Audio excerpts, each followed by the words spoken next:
ಯಾವಾಗಲೂ ಆತುರ ಪಡುವ ಒಂದು ಪುಟಾಣಿ ಮೊಲವಿತ್ತು.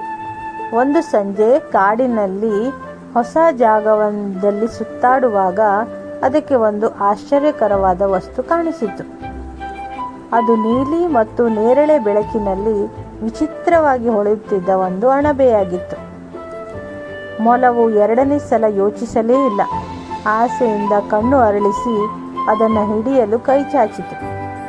ಇದು ಪ್ರಪಂಚದಲ್ಲೇ ಅತ್ಯಂತ ರುಚಿಯಾದ ತಿನಿಸು ಇರಬಹುದು ಎಂದು ಮೊಲಕ್ಕೆ ಅನಿಸಿತು. ಆಗಲೇ ಅದರ ಹೊಟ್ಟೆ ಹಸಿವಿನಿಂದ ಕೂಗುತ್ತಿತ್ತು. ಮೊಲ ಅದನ್ನು ಒಂದೇ ತುತ್ತಿಗೆ ನುಂಗಿಬಿಟ್ಟಿತು. ಆದರೆ ಮರುಕ್ಷಣವೇ ಅದರ ಹೊಟ್ಟೆಯಲ್ಲಿ ವಿಚಿತ್ರ ಅನುಭವವಾಗಲಾರಂಭಿಸಿತು. ತಲೆ ಗಿರಗಿರನೆ ತಿರುಗಲು ಶುರುವಾಯಿತು ಮತ್ತು ಅದಕ್ಕೆ ವಾಕರಿಕೆ ಬಂದಂತಾಯಿತು. ಅದು ಸುಸ್ತಾಗಿ ಕಾಡಿನ ನೆಲದ ಮೇಲೆ ಕುಳಿತು ಬಿಟ್ಟಿತು. ಅದರ ಕಿವಿಗಳು ಜೋತು ಬಿದ್ದವು. ಅಯ್ಯೋ ಎಂದು ನರಳುತ್ತಾ, ಅದು ಏನೆಂದು ತಿಳಿದೇ ನಾನು ಅದನ್ನು ತಿನ್ನಬಾರದಿತ್ತು ಎಂದು ಪಶ್ಚಾತ್ತಾಪಪಟ್ಟಿತು. ಈಗ ಹೊಳೆಯುವ ಅಣಬೆ ಇರಲಿಲ್ಲ. ಬದಲಿಗೆ ವಿಪರೀತ ಹೊಟ್ಟೆ ನೋವು ಮಾತ್ರ ಉಳಿದಿತ್ತು.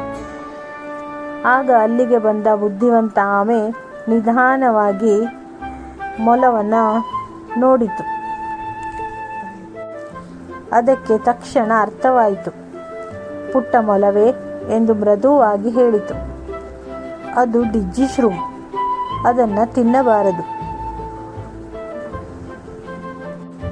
ಆಮೆಯು ಮೊಲಕ್ಕೆ ಒಂದು ವಿಶೇಷವಾದ ಔಷಧಿಯ ಹಸಿರು ಎಲೆಯನ್ನು ಕೊಟ್ಟಿತು. ಇದನ್ನು ತೆಗೆದುಕೋ, ಇದನ್ನು ಜಗಿದು ತಿನ್ನು, ನಿನಗೆ ಇದರಿಂದ ಗುಣವಾಗುತ್ತದೆ. ಮೊಲವು ಆ ಎಲೆಯನ್ನು ಕೃತಜ್ಞತೆಯಿಂದ ತೆಗೆದುಕೊಂಡಿತು ಮತ್ತು ತಪ್ಪು ಮಾಡಿದಾಗ ಸಹಾಯ ಕೇಳುವುದು ಸರಿ ಎಂದು ಕಲಿತುಕೊಂಡಿತು. ಸ್ವಲ್ಪ ಸಮಯದ ನಂತರ ಮೊಲಕ್ಕೆ ತುಂಬ ಹಾಯೆನಿಸಿತು. ಅದು ಆಮೆಗೆ ಧನ್ಯವಾದವನ್ನು ಹೇಳಿ ಸುತ್ತಲೂ ನೋಡಿತು. ಅಲ್ಲಿ ನೆಲದಿಂದ ಹೊರಬರುತ್ತಿದ್ದ ಒಂದು ಚಂದದ ಕಿತ್ತಳೆ ಬಣ್ಣದ ಕ್ಯಾರೆಟ್ ಕಾಣಿಸಿತು. ಅದು ಹೊಳೆಯುತ್ತಿರಲಿಲ್ಲ, ಆದರೆ ಅದು ತಿನ್ನಲು ಸುರಕ್ಷಿತ ಮತ್ತು ರುಚಿಕರ ಎಂದು ಅದಕ್ಕೆ ತಿಳಿದಿತ್ತು. ಇನ್ನು ಮುಂದೆ ನಾನು ಯಾವುದೇ ಕೆಲಸ ಮಾಡುವ ಮೊದಲು ಯೋಚಿಸುತ್ತೇನೆ. ಆಮೇಲೆ ಪಶ್ಚಾತ್ತಾಪ ಪಡುವುದಕ್ಕಿಂತ ಮುನ್ನೆಚ್ಚರಿಕೆ ವಹಿಸುವುದು ಮೇಲು ಎಂದು ಮೊಲಕ್ಕೆ ಅನಿಸಿತು. ತಾಳ್ಮೆಯೇ ಭೂಷಣ ಮತ್ತು ಕೆಲವೊಮ್ಮೆ ಸರಳವಾದದ್ದೇ ಅತ್ಯುತ್ತಮವಾಗಿರುತ್ತದೆ ಎಂಬ ಪಾಠವನ್ನು ಮೊಲವು ಕಲಿತುಕೊಂಡಿತು.